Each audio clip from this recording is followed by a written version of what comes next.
Bueno, pues empezamos con la mesa redonda donde vamos a hablar de las 4 tradiciones contemplativas con las que haremos los talleres hoy y mañana. En primer lugar, quiero disculparme con los espectadores online del Congreso porque no estamos siguiendo fielmente los horarios, sobre todo con la primera ponencia, ¿no?, de Perla Calimán. Hemos cambiado un poco los horarios adaptándonos un poco a la realidad de lo presencial, ¿eh? Pero que sepáis que podéis intervenir. De hecho, yo creo que ya ha habido algunas intervenciones que habéis hecho. Os pido también a los que estamos en la mesa esa idea de que no solamente estamos los presenciales, están también los online, que tendremos la suerte de que nos hagan preguntas y de que participen. Entonces, de nuevo reitero mis disculpas con los online, porque la verdad es que cuesta poco encajar lo presencial y lo online. Estamos todos aprendiendo a estos modelos híbridos. Como os decía, vamos a empezar esta mesa de debate sobre las tradiciones contemplativas que va a moderar Manu Marillo. Él es un experto, él es un maestro en meditación budista Theravada y yo mismo seremos los moderadores y vamos a tener representantes de 4 tradiciones contemplativas. Primero ellos van a hacer una breve introducción, 10-15 minutos, ¿verdad?, sobre lo principal que ellos quieran aportar y luego pues habrá debate entre los presenciales y los online con la mesa. Así que empezamos con Berta Meneses.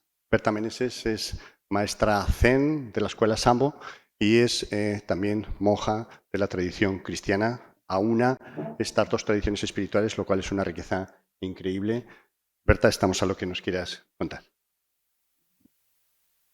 Voy a hablar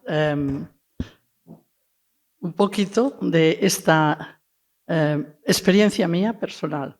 Es evidente que en nuestra sociedad se percibe, todo el mundo, por eso estáis aquí, que hay una dimensión espiritual de trascendencia en todo ser humano que no podemos eliminar y que esta persona que somos y que estamos en el siglo XXI se da cuenta de que la mayoría de las tradiciones religiosas tienen ámbitos, puntos de encuentro que iluminan a la persona, iluminan la vida cotidiana, no solamente a través de sus textos sagrados, de todas las tradiciones que inspiran, iluminan, guían, sino que también tienen unas prácticas y unos medios hábiles que nos ayudan a abrir el ojo espiritual, el tercer ojo, ¿no? La dimensión espiritual o religiosa, quiero decir que no puede ser absolutizada por ninguna de las tradiciones contemplativas y no podemos negar que todas ellas tienen sabiduría y que no solamente son las religiones, sino la filosofía, la biología, la ecología, la psicología, etcétera, etcétera. Todas ellas nos aportan, y ese es el principio fundamental, nos aportan sabiduría, conocimiento y unas determinadas maneras de aprender, de hacer, de ver, creando en nosotros cosmovisiones mucho más abiertas que son capaces de abrazar y de sentirse fecundados unas por las otras. No podemos definirnos actualmente por una sola tradición y eso no es inquietante para mí, porque las experiencias de plenitud de las diversas tradiciones espirituales compartidas dan mayor plenitud y mayor profundidad. Incluso se caen algunos velos que distorsionan la misma verdad o la misma religión o la misma ideología a la que uno cree que pertenece. Porque todas a lo largo de la historia han incorporado elementos que han de ser también limpiados, no solamente estructuralmente, sino también incluso conceptualmente. Es decir, la mutua fecundación de las tradiciones espirituales nos abre de una conciencia individualista a una conciencia pancósmica, pan de griego, ¿no? Total. Es decir, yo personalmente hablo de mí, hay temas como la no dualidad, el interser, la interrelación, la experiencia de vacío, la experiencia de dukkha, de dolor, la impermanencia, Estos temas configuran la experiencia de cada persona y de todas las tradiciones espirituales de Oriente. Están en nuestra tradición mística, la cristiana, pero es real que el contacto que yo he tenido con estas prácticas budistas, con su sabiduría ancestral, incluso con las comunidades indígenas, ha potenciado mucho mi propia tradición. El no dualismo, por ejemplo, nos indica esa unidad que subyace a todo y, por otro lado, me abre a una absoluta diversidad que brota de esta unidad. O sea, somos unos en esencia, somos múltiples en la manifestación. Esta realidad una la puedo llamar divina, búdica, y se manifiesta en esta pluralidad. Es decir, hay un fondo sagrado que sostiene el ser de todo. Esa experiencia para mí me ha sido fecundada, a la que ya tenía, con unos aspectos que seguramente no había descubierto si no llego a abrirme a la experiencia del budismo zen. Es decir, la creación entera manifiesta la no dualidad, porque el espíritu es omnipresente en toda la creación. Otra aportación de esta mutua fecundación para mí es la experiencia de vacío.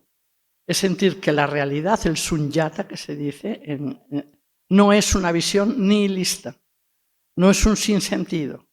Es entender y experimentar y saber fluir, saber soltar, aprender el desapego, llegar a ser y confiar plenamente en una apertura infinita que me conecta con la fuente. Y esa es como una matriz de infinitas posibilidades. Y así puedo aprender a ver la talidad de cada cosa, de cada cosa. Esta experiencia la tienen también nuestros místicos, San Juan de la Cruz, por ejemplo, porque nos lo dice, para venir a poseerlo todo no quieras tener algo en nada, ¿no? Y así va diciendo. Es decir, las huellas del Dharma que yo he aprendido dentro del budismo, que es anatta y anitya y dukkha, o sea, no apego, no yo, impermanencia y dolor o sufrimiento, eso me ha dado una dimensión de apertura que no es fácil si no se profundiza totalmente dentro de otra tradición. Y cuando uno está bien arraigado, no teme, no tiene miedo, quiero decir, a sentirse fecundado por otras sabidurías, ¿no? Liberarse del ego es una experiencia fundamental en todo el proceso, porque es el que crea más sufrimiento en nuestro mundo. Todos los venenos que se dicen en el Zen, de la envidia, de la codicia, de la ignorancia sobre todo, que es el veneno más pernicioso, que creer que vemos y no estamos viendo, ¿no? Esta experiencia de el no yo es imprescindible tenerla para poder entender incluso cuando Jesús de Nazaret dice el Padre y yo somos uno. O cuando dice el Buda, dice todos los seres sois Budas, somos Buda. Si no lo vemos es porque los velos a los que nos apegamos no nos dejan percibirlo, ¿no? Es decir, estoy dando pinceladas de lo que creo que me ha abierto a mí el entrar en la interrelación, por ejemplo. No quiere decir que en el cristianismo no existiera la idea del cuerpo místico de Cristo, sí que la hay. Pero la interrelación tal como la he aprendido desde el budismo zen, esa intuición profunda, ese interser, es una experiencia, no solamente es una teoría. Porque de lo que se trata siempre es llegar a la sabiduría. Sabiduría es conocimiento más amor, porque los conocimientos solo son saberes. Y el amor suelto, según cómo es más apego que amor, y por lo tanto es emoción solo. Tiene que estar junto, ¿no? Y esa sabiduría pasa por la experiencia.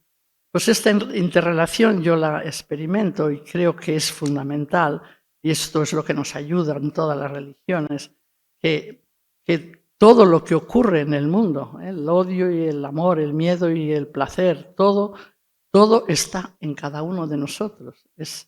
Estamos física y psíquicamente unidos con el mundo entero. El cuerpo de cada uno nuestro es fruto de los mismos fenómenos electromagnéticos, por decirlo de alguna manera. Incluso nuestros sentimientos son reacciones a veces a lo que ocurre en el mundo. Sentimientos pasados y presentes están ahí, ¿no? Es decir, intersomos, estamos interrelacionados. Entonces yo lo voy a resumir en 3 puntos.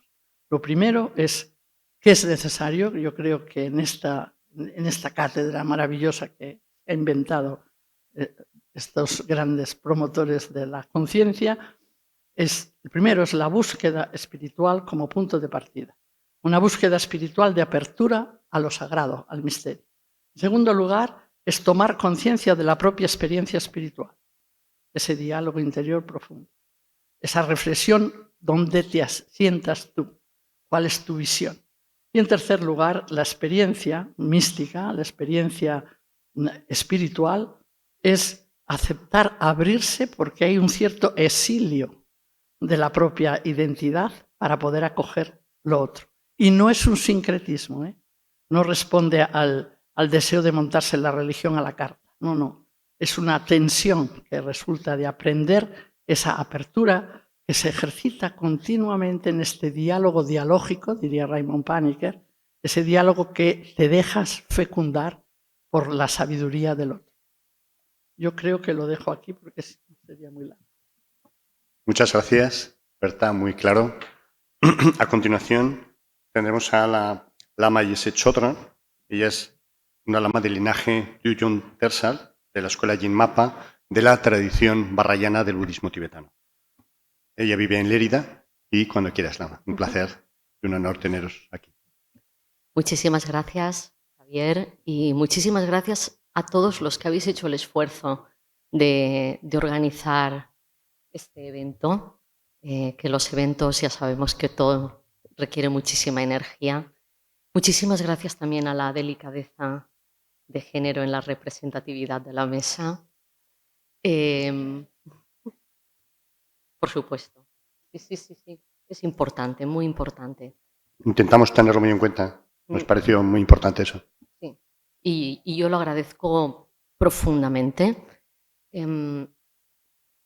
Y la verdad es que también agradeceros a todas las personas que estáis aquí, que estáis online, vuestro interés, vuestra presencia, porque realmente cada persona que tiene un interés por mejorar, por hacer algo positivo por los demás, es muy valioso y muy necesario en el mundo en que estamos viviendo.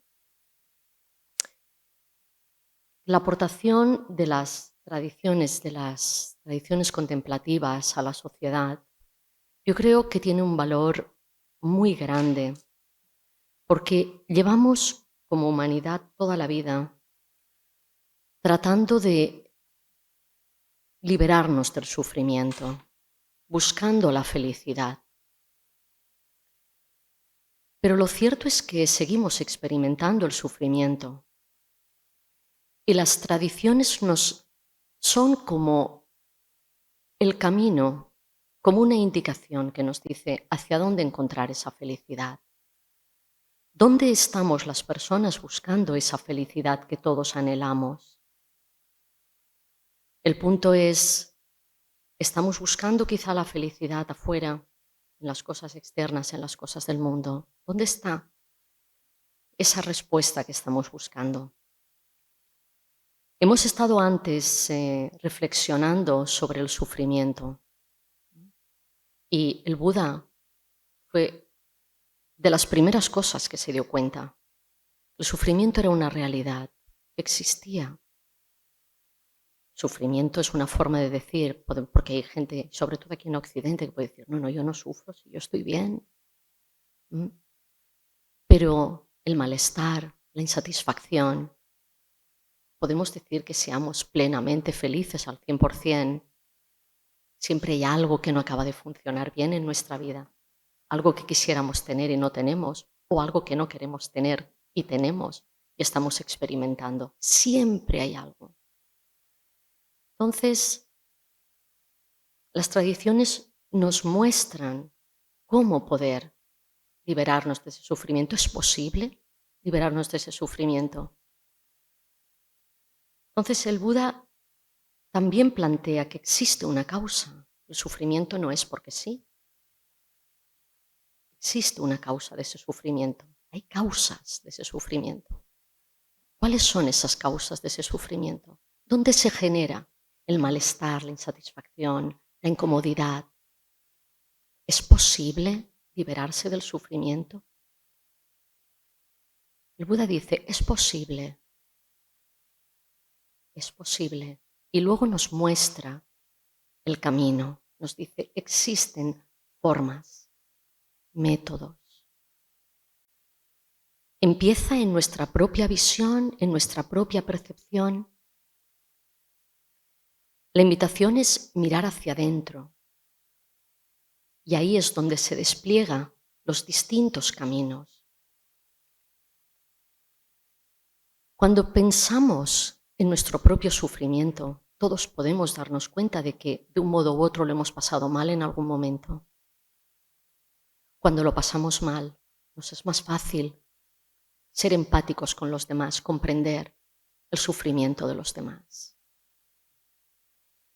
Y aunque al principio todos practicamos, motivados por el anhelo de estar mejor, no tardamos mucho en darnos cuenta que pensar en nuestra felicidad nada más no tiene mucho sentido y que mientras haya otros seres que estén sufriendo, nosotros de un modo u otro no podremos ser plenamente felices.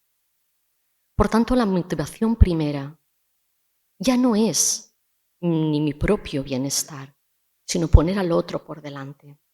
Ser capaz de ver el sufrimiento de la otra persona, los múltiples modos, porque incluso las personas que aparentemente están muy bien también experimentan insatisfacción, incomodidad, el dolor de la enfermedad del que nadie está ajeno, el envejecer, la propia vejez. La aportación de las tradiciones contemplativas no es solo para esta vida, también es para el momento de la muerte.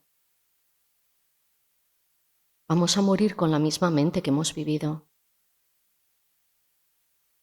con la misma percepción que tenemos de la vida, de nosotros, de los demás, del mundo. En el momento de la muerte lo experimentaremos con nuestra propia mente, con la mente que tengamos. No es casualidad que todas las tradiciones insisten en lo importante que es estar en paz. No es casualidad. Por lo tanto, eso ya nos indica una parte de hacia dónde tenemos que ir.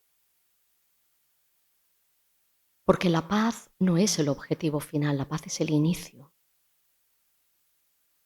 Partimos,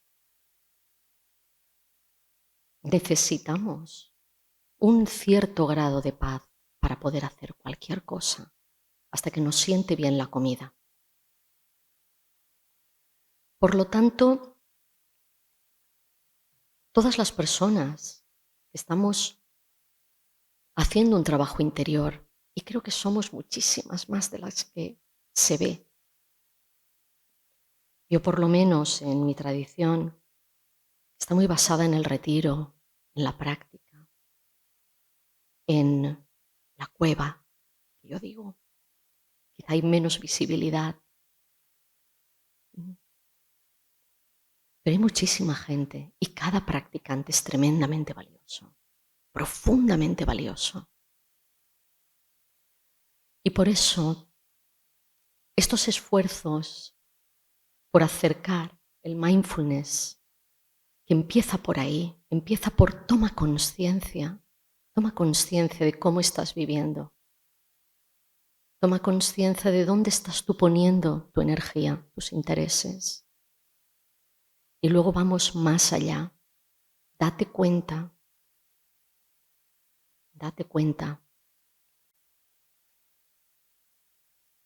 Cada practicante es profundamente valioso. Porque cada uno de nosotros, cuando practicamos, realmente perdemos el alcance de nuestra práctica.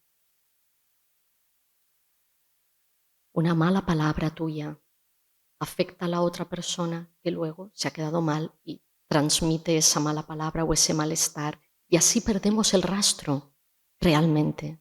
Y del mismo modo, al contrario. Una sola palabra puede cambiar realmente, puede salvar una vida. Y todo depende de cómo tú estés, todo depende de tu percepción. Tenemos que valorar esto, el valor de cada practicante.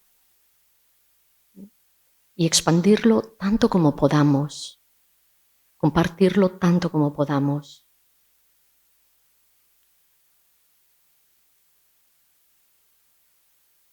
Los ojos de la compasión ven lo que no ven los ojos del ego.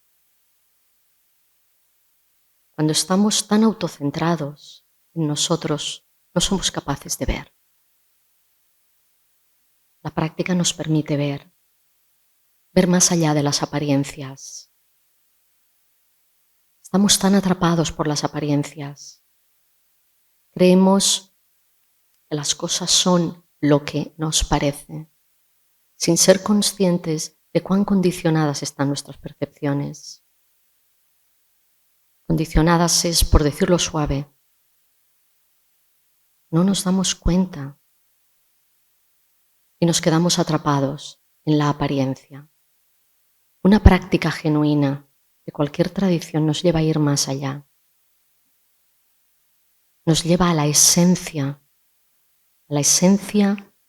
de lo que somos, a la esencia de todos los fenómenos, a la esencia de todo lo que existe. Y cuando vemos más allá, vemos que esta percepción que tenemos de separación es totalmente ilusoria. Totalmente. Por eso podemos sentir tantas emociones dolorosas, porque percibimos esta separación ilusoria. Por tanto, cualquier camino genuino de práctica nos va a llevar al reconocimiento de nuestra verdadera naturaleza. Y a eso sí apunta, a esa liberación, a esa felicidad verdadera, duradera, que no depende de causas y condiciones, sino que está realmente en el corazón de tu ser, de lo que tú eres ya, ahora, aquí y ahora.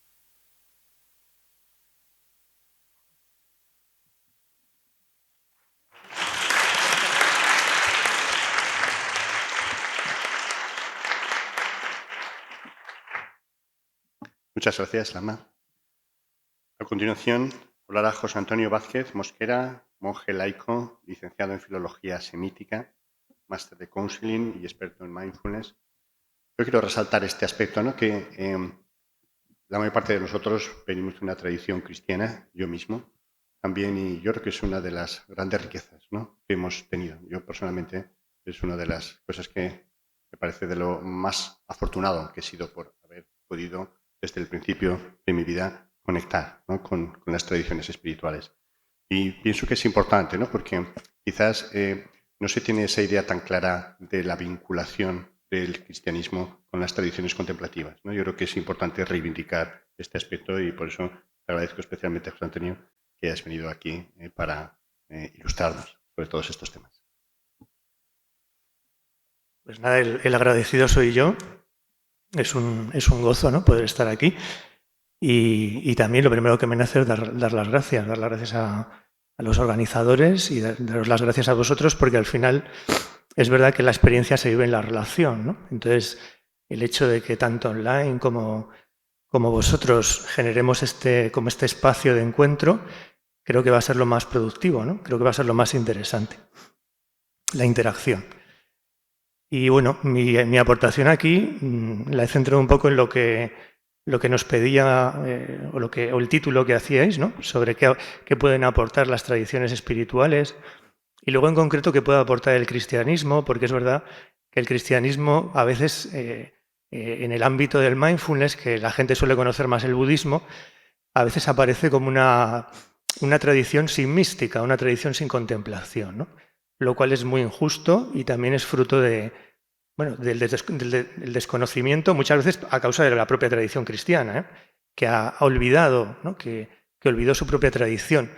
Si hiciéramos un estudio, es posiblemente a partir del siglo XVII cuando la mística empieza a ser sospechosa en el ámbito cristiano, a raíz de unos debates entre una corriente que es el jansenismo, una corriente ascética, muy crítica con la mística, y una corriente mística radical que llamamos el quietismo, dio lugar a que finalmente la mística fuera vista con cierta desconfianza. Y desde ahí se optó pastoralmente por una pedagogía más moral y ética y más ritual, si queremos, que por una pedagogía mística que está desde los orígenes de la tradición cristiana, ¿no? En cuanto a las aportaciones que creo que las tradiciones contemplativas pueden hacer, me he fijado como en 3 puntos, ¿no? Una era sobre una reflexión que hacía un fenomenólogo que ha fallecido, quizá el mejor fenomenólogo español, que es Martín Velasco, y él hablaba de esa urgente humanización del mundo, ¿no? Y creo que eso sería lo primero, ¿no? Es decir, si no contribuyen a humanizar, y cuando hablamos de humanizar es tratar la dignidad humana como se merece, ¿no? Cuidar esa dignidad humana en todos los ámbitos, ¿no? Para mí eso sería lo fundamental. Si las tradiciones contemplativas no ayudan a eso, si mindfulness no ayuda a eso, bueno, pues será un juego más, un juego intelectual más. En segundo lugar, creo que hay como toda una corriente dentro del mundo cultural, de los paradigmas culturales, que desde hace ya mucho tiempo habla de esa necesidad de superar la fragmentación, ¿no? Edgar Morin quizá es uno de los representantes de este pensamiento complejo, de este pensamiento interdisciplinar, y creo que en ese sentido el incluir el diálogo con la filosofía, el diálogo con la espiritualidad, el diálogo con la teología, creo que es fundamental, porque nos va a enriquecer el marco cultural. Entonces, en ese sentido, creo que son unos invitados necesarios. Y por otro lado, las tradiciones espirituales necesitan de la ciencia. Esto es otra triste separación que se ha dado en Occidente. Yo creo que uno de sus orígenes proviene precisamente de la tradición que conozco más, que es la tradición cisterciense. Y es una especie de separación, enfrentamiento entre San Bernardo de Claraval, representante de la mística, con Abelardo, representante de la razón, la escolástica, siendo finalmente la razón defenestrada, por así decirlo. San Bernardo incluso hace alguna treta para que Abelardo sea condenado, y yo creo que a raíz de ahí la mística poco a poco ha ido como sintiendo como que, no sé, una cierta como superioridad o algo así, que finalmente se le ha vuelto en contra y se ha convertido en algo marginal, porque evidentemente hoy hablar de mística es de frikis, ¿no? Eso no sé si lo sabéis, pero esto en el ámbito común es como de frikis, ¿no? Entonces, creo que es fundamental que se recupere este diálogo y además hay mucho que aprender. A mí me fascina pues, la ponencia de Perla, las cosas que comenta Javier o que comentan estos expertos, me parecen fundamentales y creo que nos aclaran muchas cosas y purifican también cosas. Entonces creo que es una aportación también muy buena que entre en ese debate y caminemos hacia una desfragmentación del conocimiento, que yo creo que es uno de los problemas que tenemos actualmente. Y luego, por último, en diálogo con Ken Wilber, que aparecía citado al comienzo, creo que Ken Wilber ha aportado esta idea de que necesitamos la espiritualidad, vamos a llamarlo así, esa apertura a la trascendencia, a algo más allá de la mente, algo más allá de la mente. Por lo tanto, creo que el incluir esa dimensión me parece, y hacerlo en términos laicos, es decir, comunes, ¿qué es lo que quiere decir laico? Laico quiere decir el pueblo, lo que es de todos. Entonces, que podamos incluir eso como una dimensión dentro de la visión antropológica. Yo creo que en algunos países anglosajones sí tengo referencia que, por ejemplo, se trabaja las competencias espirituales, en Inglaterra, por ejemplo. Es decir, se ve un ser humano y con varias dimensiones, y una de ellas es la espiritual, pero entendida en términos laicos, comunes, antropológicos, que luego cada uno puede, de alguna manera, darle un sentido según su visión más profundo, ¿no? Pero me parece que es urgente recuperar también esa dimensión. Porque en toda cultura que sea reduccionista, antes o después llega la violencia, porque estamos haciendo una violencia a la realidad, si estamos excluyendo un área del conocimiento, si estamos excluyendo una dimensión. Con lo cual, y esto yo creo que es una de las reflexiones que la filosofía del siglo XX hizo, como detrás de unas corrientes materialistas, racionalistas o espiritualistas, en cualquier caso reduccionistas, se terminó llegando a una situación de violencia por no ver la otra dimensión. Con lo cual el incluirla, sin que sea la única ni la privilegiada, sino en su lugar jerárquico o en su lugar entre las otras disciplinas, creo que es importante. Entonces, en ese sentido, me parece que las tradiciones espirituales lo que nos van a, sobre todo este encuentro con las tradiciones de Oriente, que ha sido un gran regalo, ¿no? Como se decía en el siglo XX.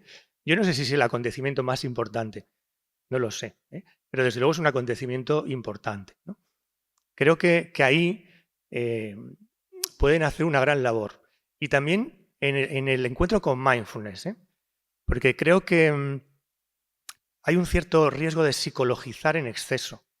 Aun siendo extremadamente estupendo todos estos estudios, realmente al final la espiritualidad va de algo del sentido. Es decir, va de algo que trasciende pensamientos, emociones o sensaciones, ¿no?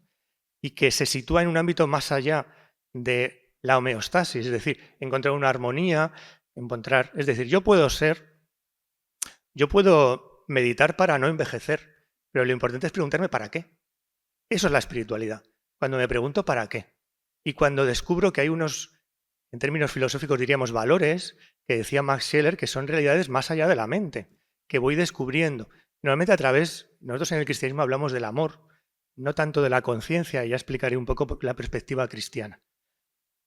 Aunque el amor, como decía Guillermo de Saint-Thierry, un teólogo muy importante del siglo XII, amor ipse intellectus es. El amor es una forma de conciencia, pero es más, tiene una dimensión de conciencia, pero es algo más en esta visión. Entonces creo que es muy importante en este diálogo que las tradiciones no se dejen absorber por una especie de reducción a lo psicológico y a una búsqueda de la armonía, la autorregulación, que son estupendas y que por supuesto que hay que trabajar y trabajar el ámbito de la salud es estupendo y es necesario, pero hay un algo más. Decía Viktor Frankl que el objetivo del ser humano no es la homeostasis, ¿no? Sino que el objetivo del ser humano es el sentido, es encontrar un sentido. Es decir, yo puedo ser un señor que vive 200 años, está absolutamente autorregulado y es un asesino despiadado, o es un explotador despiadado, o vive en un victimismo en cuanto a sentido, no digo psicológico, ¿no? Entonces, en este sentido es importante que se vean como esas otras dimensiones, ¿no?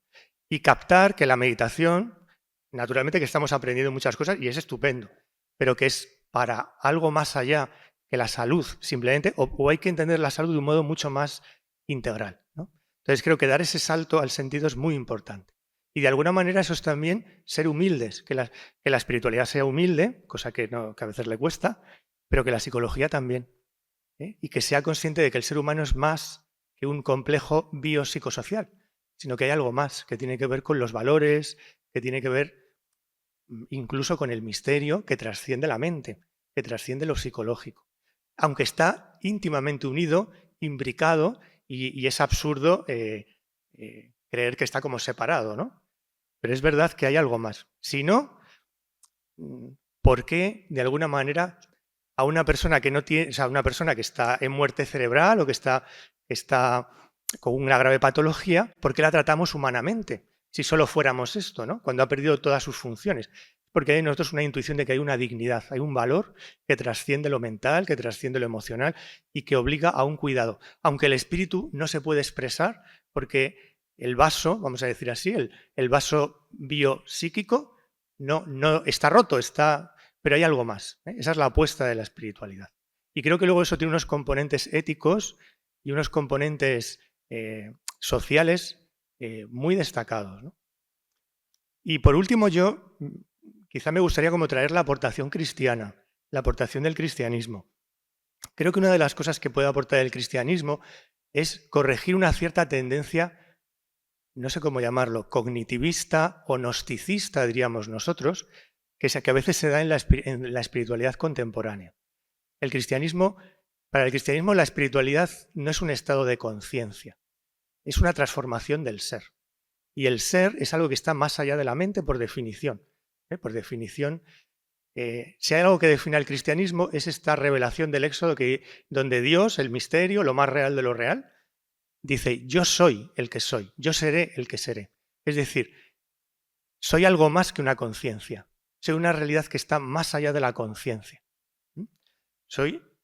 Y esto tiene muchas connotaciones. ¿Por qué? Porque nos lleva a la existencia. El cristianismo es sobre todo un existencialismo, es un existencialismo trascendente. Por lo tanto, la contemplación no es una transformación de la conciencia, que lo es también, es sobre todo una vida nueva, es una existencia transformada en el ser.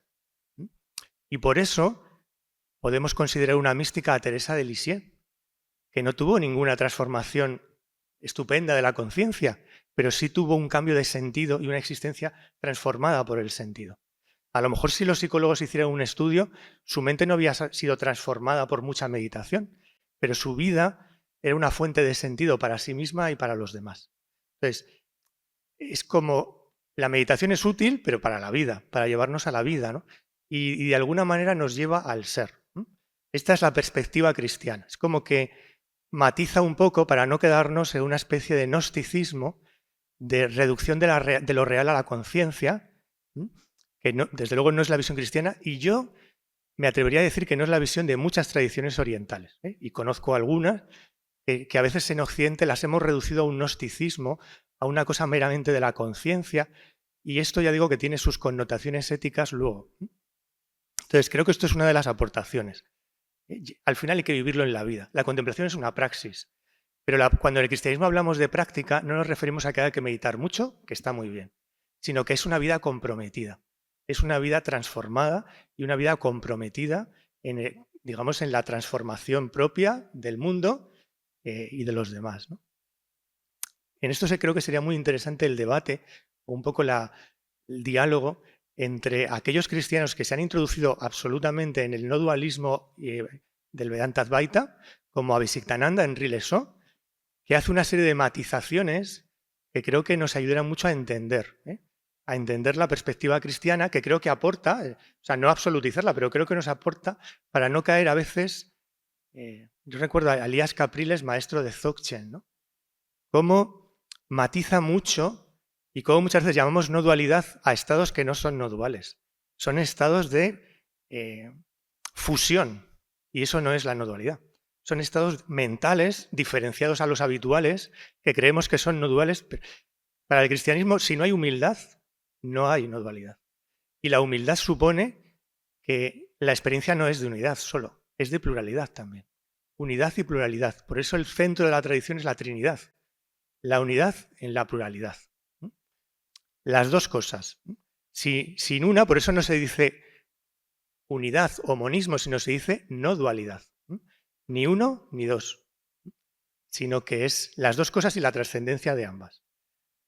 En el cristianismo la pluralidad no es algo que está por debajo de la unidad, es una dimensión estructural de lo real, al mismo nivel ontológico. La Trinidad no es inferior al Dios uno, es exactamente lo mismo. El mismo nivel. Rompemos visiones piramidales, que es otro de los peligros de esta espiritualidad gnosticista, donde el misterio está arriba, la unidad está arriba, es la dictadura del uno, y abajo está la pluralidad. No es la visión cristiana, y yo dudo mucho que sea la visión hinduista, y ya digo, creo que ahí ha habido pues, grandes, sobre todo ya os digo, el maestro de Panikkar, que es Abhisiktananda, en Rilesó, creo que tenía una experiencia directa de esto, ¿no? Y creo que sería muy interesante para matizar muchas cosas que, en mi opinión, a veces estamos transmitiendo en Occidente, a veces de una manera muy reduccionista. Y ya por terminar, simplemente creo que hay otra dimensión que es fundamental, y eso también la tradición cristiana, y es la dimensión social. La dimensión, y si queréis en concreto, de los pobres. Es decir, si yo quiero transformarme, de alguna manera tengo que salir de mi marco, pero no solo mental, de mi marco vital. Por eso en el cristianismo se dice que el pobre es sacramento de Cristo. Mi impresión, yo, además de llevar un poco una asociación que trabajamos la meditación y tal, colaboro en un centro de escucha en Vallecas. Muchas veces me da mucha pena que mindfulness sea visto como un elemento de los acomodados, un elemento de las empresas. No está en los movimientos de emancipación. No se ve como se va viendo poco a poco, ¿no? He colaborado con consultoras, donde los ejecutivos lo que me decían es que el problema no era, uno de sus problemas no era psicológico solo, que también, era un problema de sobreexplotación, era un problema estructural, era un problema social, político y estructural, ¿no? Entonces, incluir esa dimensión me parece fundamental.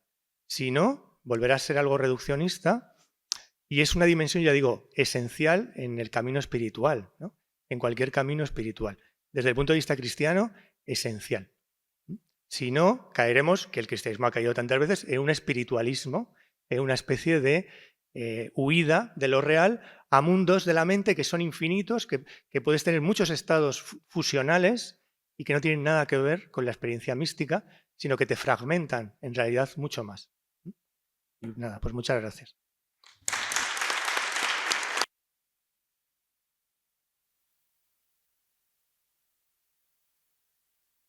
Muchas gracias, José Antonio. Yo solamente haría dos reflexiones en relación a lo que has dicho, ¿no? El concepto de espiritualidad yo creo que ya está muy metido, ¿no?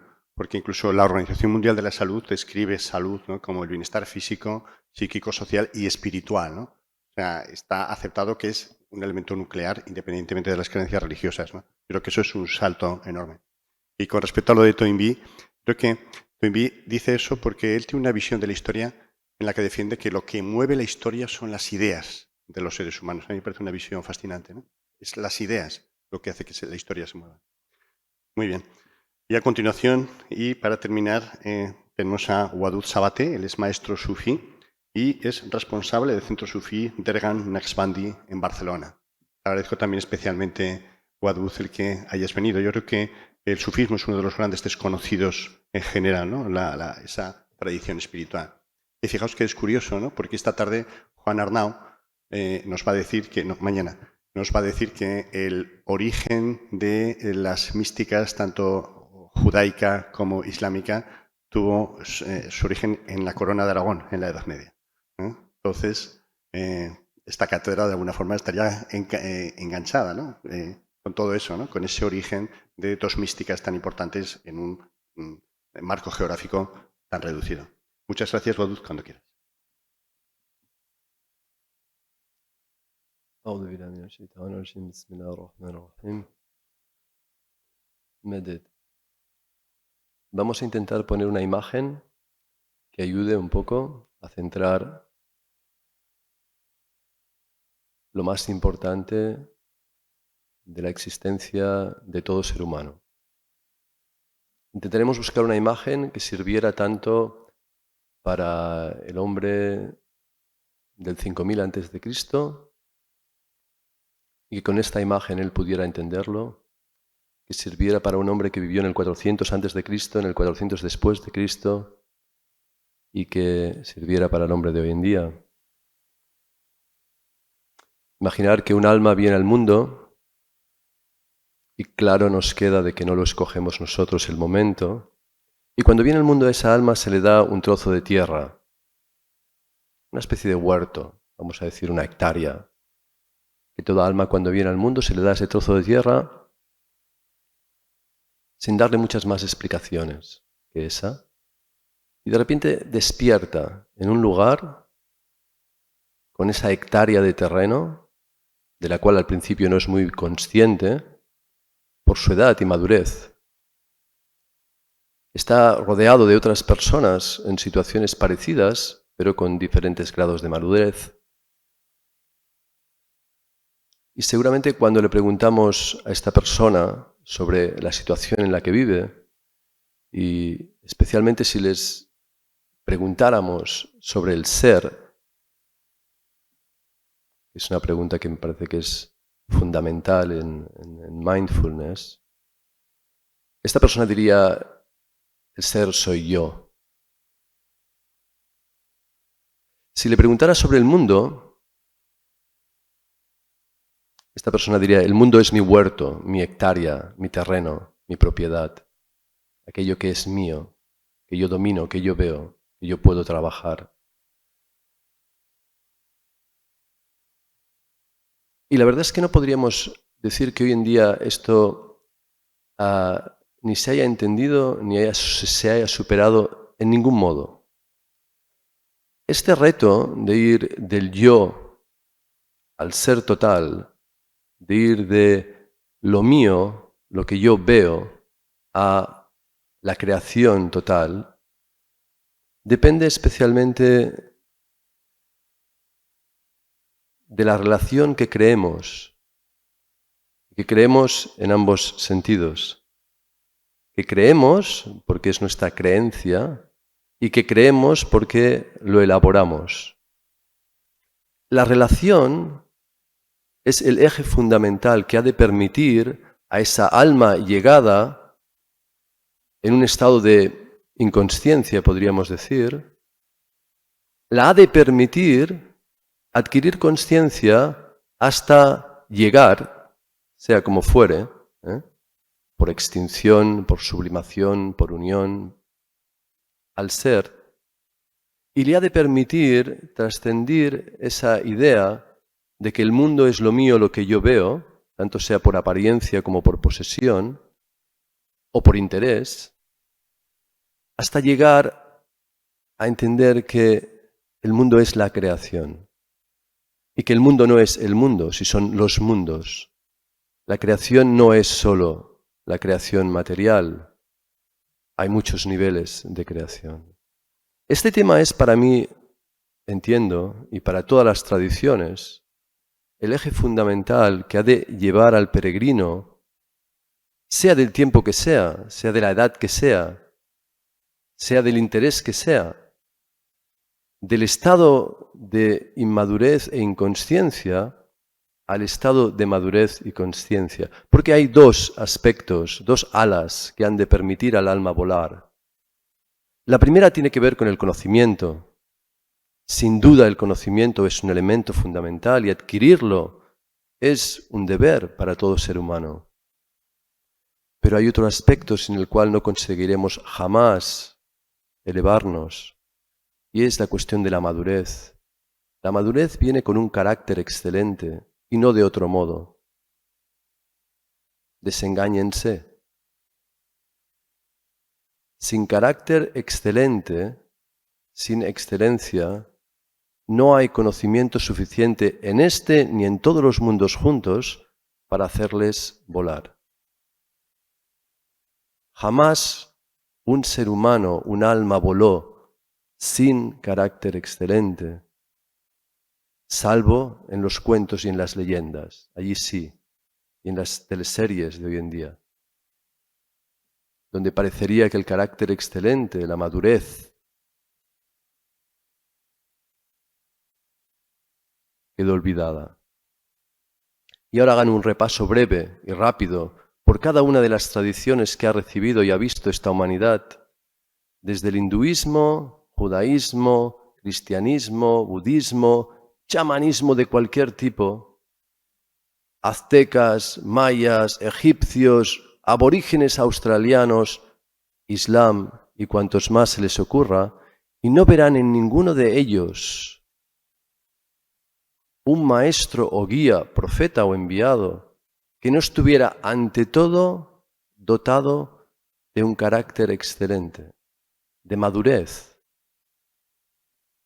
Y es precisamente, y no otra cosa, esa excelencia que lo hacen apto como receptáculo para el conocimiento. Y nunca fue y nunca será al revés. Con esto quisiera yo centrar el tema importante y que me parece que afortunadamente Mindfulness ha entendido bastante bien.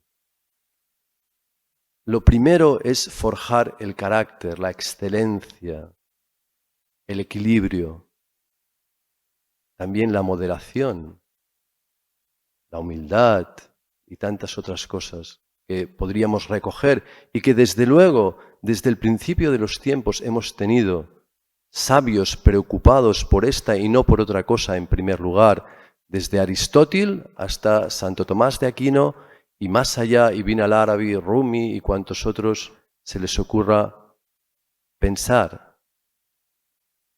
Lo primero es convertirnos todos nosotros, cada uno de nosotros, en una copa adecuada, limpia, donde, si Dios quiere, se pueda verter el elixir, el licor, el brebaje, el de la inmortalidad, el de la libertad, el de la independencia, el de la iluminación. Pero jamás ese brebaje, ese líquido, ese licor divino, vertióse nunca sobre un vaso sucio, y mucho menos sobre un vaso roto. Yo entiendo que la psicología, la terapia, se preocupa, y me parece muy respetable, de recomponer vasos rotos. Esta me parece que es una de las labores más sacrificadas de la humanidad en este tiempo. Es que hay muchísimas almas, muchísimas personas que quedaron rotos. Y en primer lugar hay que pegar los trozos y hacer de ese montón de pedazos de nuestro ser una vasija otra vez. Y esta creo que es la mayor aportación que puede hacer la psicología, la terapia y cualquier otro camino, incluso dentro de la medicina, ¿no? O de la psiquiatría. Ayudar a las personas, primero que todo, a recomponer su carácter para ser capaces de contener, de ser contenedor, de responsabilidad en primer lugar. No hay manera de hacerlo si no dotamos a las personas de virtudes. La mayoría de las personas están rotas porque en su carácter acaeció un golpe tal que se rompieron. Esta tiene que ser sin duda nuestra primera preocupación, desde la religión, desde la filosofía, desde la política, desde donde quieras. Recompongamos las personas para que sean contenedores honorables. Luego limpiémoslas. No sé si conocéis que en Japón hay una tradición muy curiosa, un tanto loca, ¿no? De que construyen vasijas de excelente porcelana, de belleza sin igual, para luego romperlas en 1000 pedazos y acabando pegando cada uno de esos pedazos con oro. Es absolutamente fascinante, pero como imagen es todavía más tremendo, porque de eso se trataría en realidad, de recomponer a las personas y en esa recomposición, y yo creo que mucha parte de la terapia y de la psicología, la de palabras mayores, lo que hace es añadir ese oro, ¿no? No importa que se vea que soy un ser recompuesto, que me rompí en algún momento de mi adolescencia quizá, o antes, o después, pero me recompuse. Y están esas cicatrices que ya no son cicatrices, que son ornamento, es decoración, y no añaden sino belleza a lo que ya había destinado. Yo quisiera no alargarme más, pero insistir en que la cuestión fundamental para que nuestra vida tenga sentido, la de todos nosotros, sin distinción de raza, credo, dogma, orientación, lo más fundamental es entender cuál es nuestra relación como seres humanos con el mundo. ¿Qué voy a hacer yo con ese terreno con esa hectárea, con ese terrenito que me ha quedado? Algunos dirán, hombre, yo puedo hacer mucho porque estoy al lado de un río, y otros dirán, ¿y qué voy a hacer yo si estoy en medio del desierto? Unos en su terrenito decidirán plantar lechugas, habas, quizá poner manzanos, y todo esto ya es una película muy interesante porque explica tu orientación. Otros, sin embargo, decidirán construir allí un edificio que albergue quizá cobijo para otras personas. Incluso algunos harán una escuela, otros un juzgado, otros seguramente un supermercado. No importa, pero hagan de ello una obra de arte. Si cada uno de nosotros, sin importar credo, edad, religión, tiempo en el que vivimos, dé su terreno, dé su oportunidad de hacerse consciente, hiciera una obra de arte, el mundo no sería un museo, el mundo sería el paraíso. Muchísimas gracias.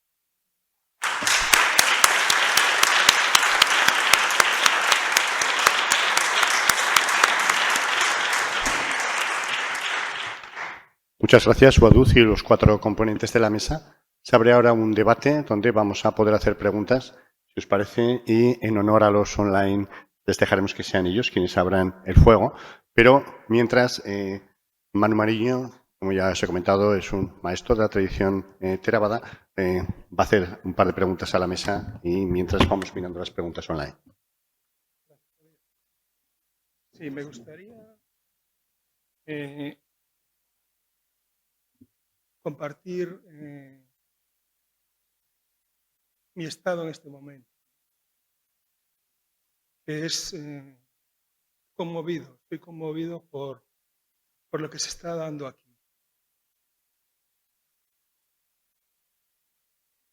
Y lo que se está dando aquí es una experiencia humana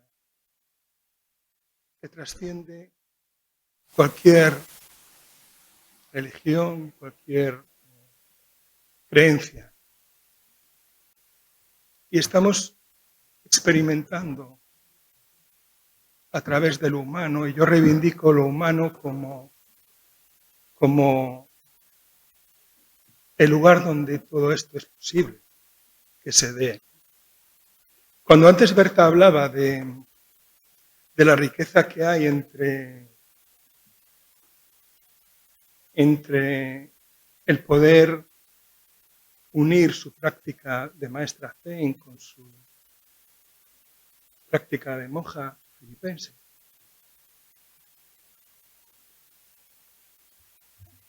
Para mí lo realmente importante no es si es monja filipense o si es maestra Zen. Lo importante es, por ejemplo, cómo es tu experiencia en silencio. Porque cuando estás en silencio, no estás en un silencio Zen o en un silencio cristiano. Estás en silencio. Entonces me gustaría, Berta, escuchar eso, ¿no? Y los atributos y las posibilidades humanas que pueden transformarnos y pueden hacernos vivir una vida contemplativa por medio del silencio, que no es propiedad de nadie, por medio de la escucha, que no es propiedad de nadie. Entonces, sí que me gustaría, porque esto que tú comentaste es como rico, ¿no? Es decir, que cuando tú estás sentada como un ser humano y ahí surgen cosas. Entonces, si puedes compartir. Ya sabéis que cuando la persona tiene que hablar de lo que es experiencia, es tremendamente complicado, porque es experiencia, ¿no? Eso es la realidad. Siempre cuando se habla de silencio, siempre se alude sobre todo a medios hábiles que tenemos para poder hacer el silencio, ¿no? Pero el silencio es silencio, simplemente, ¿no? ¿De qué manera hago que mi cuerpo sea suficientemente armónico, en el sentido de sabiduría, para que no haya tensiones musculares, hablo a nivel de cuerpo, ni nudos energéticos o nudos emocionales que impidan que esté en silencio mi cuerpo? Y eso es también una sabiduría, y cuando hablo de sabiduría no hablo de conocimiento solo, sino de experiencia, aprender a armonizar el cuerpo, que esté en silencio, que no proteste por nada, que esté calladito, ¿no? Pero, ¿para qué?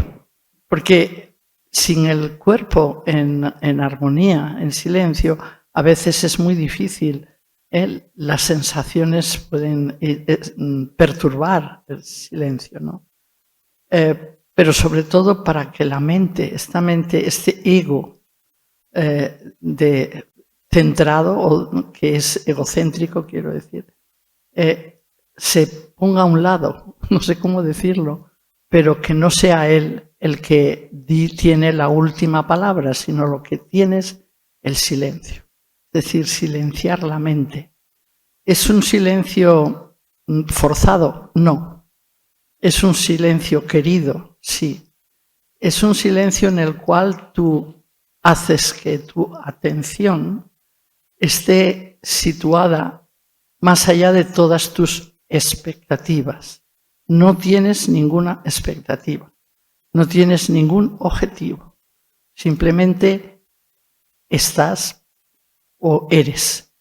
Y para ello, la voluntad también tiene que estar en total silencio. Porque la voluntad siempre quiere cosas, ¿no? Quiere hacer esto, lo otro, está pegada a aquello, a lo de más allá. Y silencio de la voluntad es querer lo que ha de ser querido, o sea, lo que hay, simplemente lo que hay. Que es una manera de decir fluir. Es una manera de no pongas nada. Es que no tienes que poner nada. Tienes que dejar que las cosas fluyan para que se produzca en ti una apertura, digamos, una apertura infinita, porque es infinita, en donde tú no haces nada. Pero no quiere decir que no haya pensamientos, pero tú no te pertenecen. Son como nubes, decimos, en un cielo vacío. No siempre es fácil, porque el problema de la identificación con lo que pensamos o con lo que sentimos es un aprendizaje que hemos hecho y es un patrón que hemos hecho durante muchos años. Entonces, es simplemente una actitud de entrega, de confianza, de estar, de aceptar la realidad, incluso de la misma sentada. Porque habrá que aceptar que a veces el cuerpo protesta, que a veces la mente protesta, que a veces la voluntad protesta, y que por lo tanto eso no es del todo silencio. Pero si hay aceptación radical, una aceptación que tiene una sonrisa, no es una cosa así despótica, es muy democrática en el sentido mejor de la palabra, que ya sabéis que no es que funcione mucho, pero en la política, pero en la realidad ya hablo, Es una atención así, abierta, completamente contemplativa. Es así, ¿no? Y tú no eres, dicen en los países americanos, la última chupada del mate, ¿no? Ni mucho menos, ¿no? Eres simplemente, estás ahí y por lo tanto con una humildad, porque el humus de la palabra humildad es absolutamente necesario. Es decir, lo que tú eres y lo que es eso es más grande que tú y tú tienes que estar ahí simplemente. Silencio es que no lo sé cómo explicar, pero es silencio en la medida en que puedes, ¿no? Hay un tema de aceptación, de humildad, de aprender a querer lo que ha de ser querido. Hay Schrödinger, yo soy del ámbito matemático, ¿no? Y entonces, sin darme cuenta, siempre estoy con los algoritmos, ¿no? Él dice que todo es un silencio modesto, porque aparecen también las sombras de nuestro inconsciente, aparecen los interrogantes de la vida y abrirse, coger, soltar, no sé.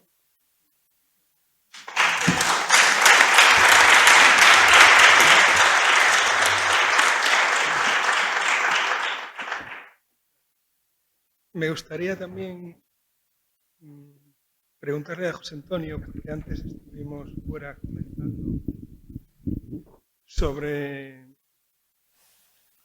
otro elemento también humano, que es simple, pero puede ayudar a transformar y ayuda a transformar a las personas. Y tampoco está encuadrado en ningún tipo de creencia ni de religión, que es la escucha. Me gustaría que pudieras compartir algo sobre la escucha que comentaste. Gracias. Bueno, pues la verdad es que yo creo que sería como hablar de lo mismo que ha hablado Berta, pero con otra palabra, ¿no? Porque el silencio se escucha, básicamente. No es una especie de vacío o de estado mental amorfo, sino que es un estado de escucha, ¿no? Y luego también creo que es bueno matizar una cosa. Yo escucho muy a menudo como que la experiencia trasciende todo. Y es verdad, hay una dimensión de la experiencia que lo trasciende todo. Pero esa no es la experiencia completa. Esa es una dimensión de la experiencia. Luego la experiencia adquiere forma. Y la forma forma parte de la experiencia. La forma, samsara es nirvana, nirvana es samsara. No pongamos la dictadura de lo trans, porque sería otra dictadura. La experiencia incluye samsara y nirvana, forma y esencia. De hecho, el cristianismo dice que es más importante la existencia que la esencia, tradicionalmente. Es mucho más importante la forma que se vive desde lo profundo, es mucho más integral que solo quedarte en la esencia. Bueno, para mí la escucha es eso, es el silencio práctico, es el silencio en la práctica. Y es descubrir esa dimensión de alteridad, del rostro, del misterio que tiene el silencio. Porque la no dualidad no es excluir la dualidad, es integrarla y trascenderla, es incluir la alteridad. Descubrir que el otro no es un alius ni un aliut, que decía Panikkar. No es una cosa ni es un otro separado de mí, es un alter. Alter pars mei, otro como yo, pero no reducido a mí, que tiene también una diversidad única. Cuando nos ponemos en escucha nos ponemos de alguna manera a descubrir el misterio de la unicidad de la persona, del misterio que se manifiesta a través de esa unicidad, y también descubrimos nuestra propia unicidad y cómo esa unicidad no está cerrada, sino que está abierta, está en relación. Por lo tanto, al final, si queréis, lo podemos expresar como un acto de amor, ¿no? Es un acto de amor. ¿Por qué es terapéutico? Porque es un acto de amor. Lo que cura, como dice Yalom, es el amor. Si yo no amo a mi cliente, por si queremos poner ese nombre, si yo no amo a la persona que vamos caminando juntos, tendré muchas técnicas, pero seguramente habrá muy poca transformación en profundidad, ¿no? Le podré dar habilidades. Entonces, al final la escucha tiene que ver con esto, ¿no? Y por eso tiene mucho que ver con la meditación, ¿no? Y la gente que practicáis escucha, que al final es otra, ya digo, no es solo una técnica, es una manera de estar en la vida, si queréis, descubriendo la vida como un diálogo con el misterio en el momento presente. Como dice la mística del abandono, que es la última mística del cristianismo de Occidente, la mística del abandono, estar atento al sacramento del presente, que suena tan zen, pero eso lo dice en el siglo XVIII Caussade, maestro de Charles de Foucault. Entonces, estamos en cosas muy similares, pero también digo, es importante los matices diferenciadores, también, porque la experiencia también tiene una forma, y esa forma tiene también su valor, tiene también su importancia, para no creer como que la experiencia nos va a llevar. O sea, tengo la impresión de que la experiencia humana es una experiencia de enorme vulnerabilidad con un anhelo de infinito. Y la tentación es quedarte en el anhelo de infinito y rechazar la vulnerabilidad. En la escucha te haces vulnerable. Como decíamos, la empatía, hombre, hay que hacer una empatía que no sea tóxica, ¿no? Pero la empatía te hace vulnerable. Pero la vulnerabilidad es lo que nos une al final, ¿no? Esa dimensión que nos une, ¿no? Por lo tanto, el silencio no es un silencio de solipsismo, de aislamiento, de yo me quedo en el mundo de la esencia y no se encarna, sino que el silencio al final, como dice el Zen, es estar atento a la orden del cielo, a la orden del emperador, a la orden de la divina providencia, diríamos nosotros en la espiritualidad del abandono. Es decir, que se va a poner en acto, y diríamos en el Zen, vas a dar la respuesta que la vida pide. La vida te está pidiendo una respuesta, no solo que te quedes en el silencio. La escucha, de hecho, es cómo respondes. No es solo de hecho, ¿qué hacemos? Es cómo respondemos. Eso es lo que genera la escucha, ¿no? A mí a veces cuando vienen a escucha dice, ¿y usted qué va a hacer? ¿Va a hacer punto mientras yo hablo? Pues no, eso no es escucha. Eso no tiene nada que ver con la escucha. O hay un encuentro de amor, o hay una vivencia en ese sentido profunda que tiene que ver con el encuentro con el otro, que tiene que ver con la concreción aquí y ahora, con la unicidad, y no solo con la unidad, sino con lo concreto. Unido a lo profundo, estaríamos en formas enfermas de silencio, desde mi punto de vista.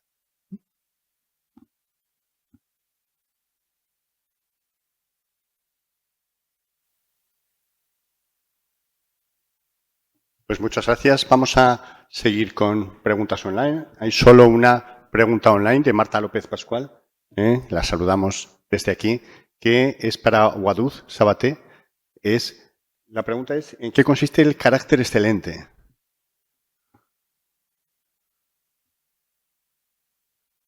Excelente pregunta.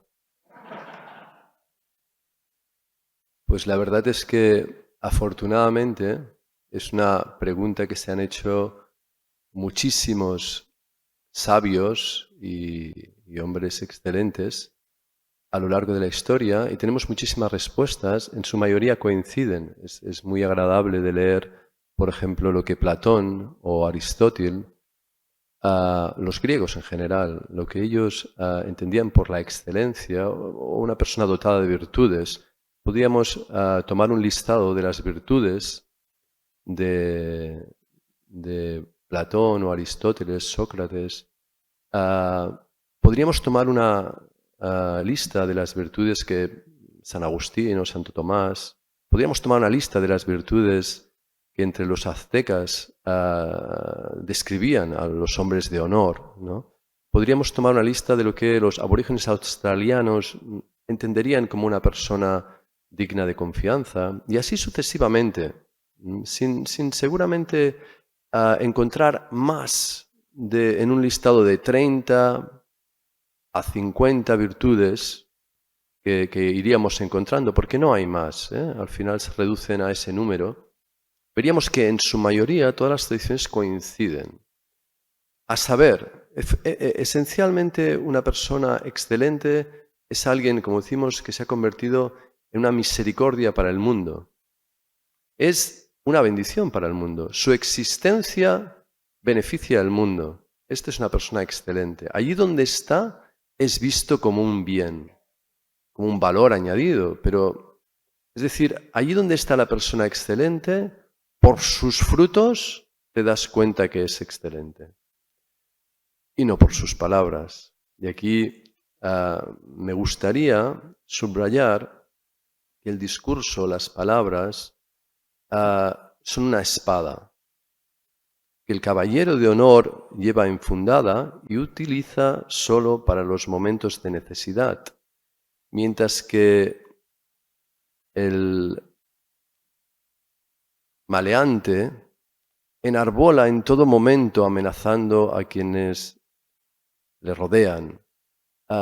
Y en este sentido quisiera animar a todo el mundo a que, más allá de lo que leamos, que tenemos que leer mucho, y de los que escuchemos, que tenemos que escuchar mucho, utilicemos las palabras y el discurso que ellas nos van tejiendo con mucha precaución, porque el discurso aleja y el discurso acerca.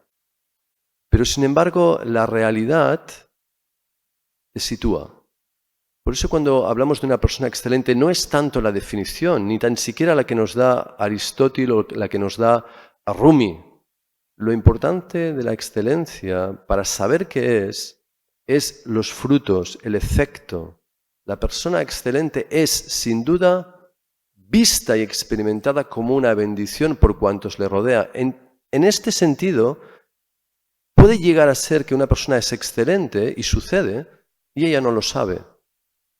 Pero nunca sucede que una persona es excelente y los de su alrededor no lo saben.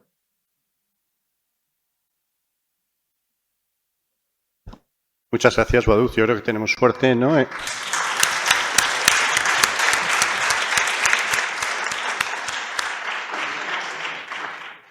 Decía que yo creo que tenemos suerte, ¿no? En este congreso de tener 5 personas tan excelentes en esta mesa, ¿no?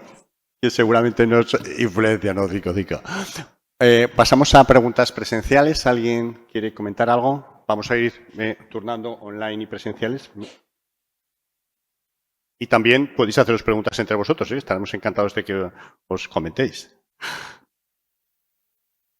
¿Sí? ¿Ahora? Era un poco para Berta.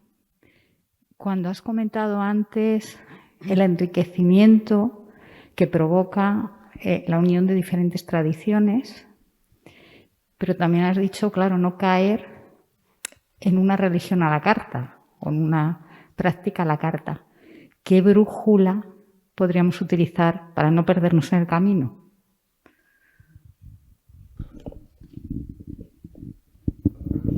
Si queréis quitaros porque la audición va a ser mucho mejor, quitaros si queréis en ese momento la mascarilla, en el momento de la pregunta.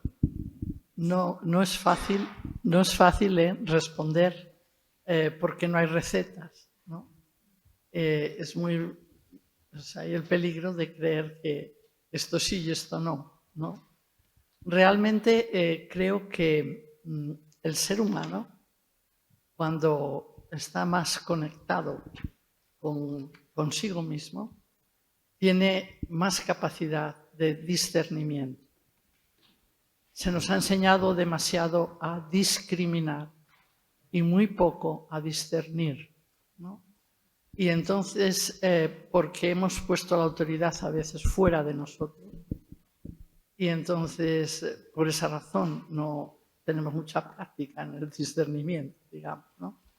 Creo que es algo que piensa que la frase que uso, pero es una frase, puede servir o no, es cuando tú profundizas realmente en tus raíces, en las raíces que tú desde ti, no es que sea a la carta porque tú quieres, sino porque por experiencia profunda hay algo de lo que tú, en el contexto donde tú has nacido, tu cultura, tu tradición, etcétera, tiene muchos elementos que son verdaderos, profundamente verdaderos, y muchos que son de la estructura, de la cultura, del momento, que realmente no son la esencia justamente de lo que has heredado del todo, ¿no?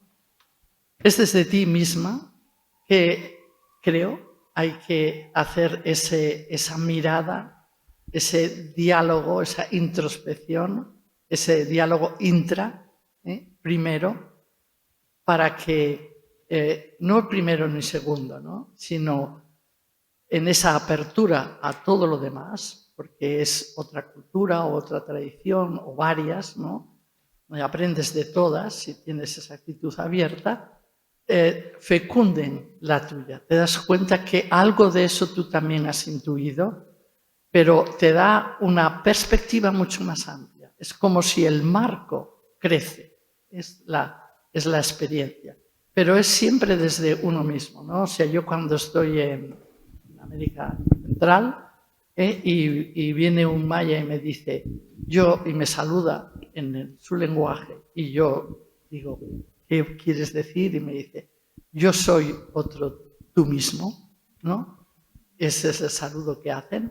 Entonces me doy cuenta de que esa sabiduría yo ya la tenía, ya la había experimentado, pero no por conocimiento solamente, sino por esta apertura que otras tradiciones han aportado a la mía.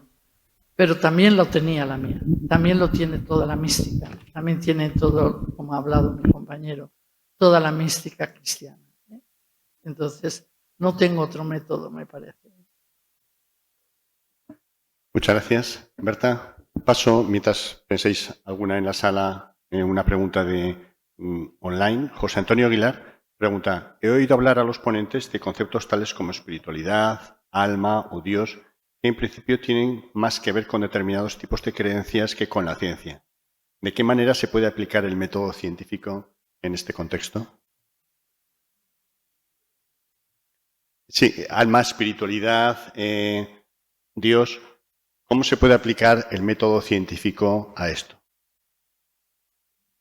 No sé, es una pregunta para espirituales o para científicos, lo que queráis. Claro, yo creo que es casi seguro que tú le podrías dar una referencia, ¿no? Pero bueno, entiendo que al menos sí que hay es decir, creo que una de las cosas también es que llamamos ciencia, ¿no?